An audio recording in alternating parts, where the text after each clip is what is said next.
Hello everyone. তো সকাল সকাল দেখো রোদের তাপ নেই কিন্তু খুব গরম পড়েছে। তো এই গাছের ফুলটা দেখো কত সুন্দর কালার, কি বলবো। গাছটার নাম কি আমি জানি না, আর পাশেই রয়েছে মাছের চাষ করা হয়েছে।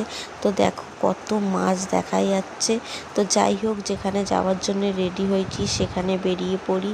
তো সকালবেলা আজকে টিফিন করা হয়নি, তাই আখের রসের এখানে চলে আসলাম আখের রস খাবো বলে। এখন আখের রস বানিয়ে দিচ্ছে, বানানো হয়ে গেলে পরে আখের রসটা খেয়ে চলে যাব কচুরির দোকানে। কচুরির দোকানেও সেই লাইন পড়েছে। তো আখের রস খাওয়া হয়ে গেছে, এবার চলে যাই কচুরির দোকানে কচুরি খেতে। আমরা অনেক দূর থেকে এই দোকানে আসি কচুরি খাওয়ার জন্যে।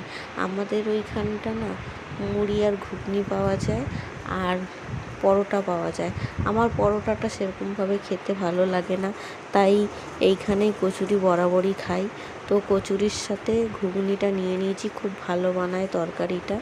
আলুর দমও থাকে কিন্তু আমি আলুটা বেশি পছন্দ করি না, তাই কচুরির সাথে ঘুগনিটাই খেয়ে নিই। তা আমার এখানে বান্ধবীও ছিল, সে তো ক্যামেরার সামনে আসতে চায় না। ওকে না বলেই তাও ওকে ক্যামেরাতে নিয়ে নিয়েছি। দেখুন ও এখন খাচ্ছে আড়াল হয়ে। ওকে টাটা বাই।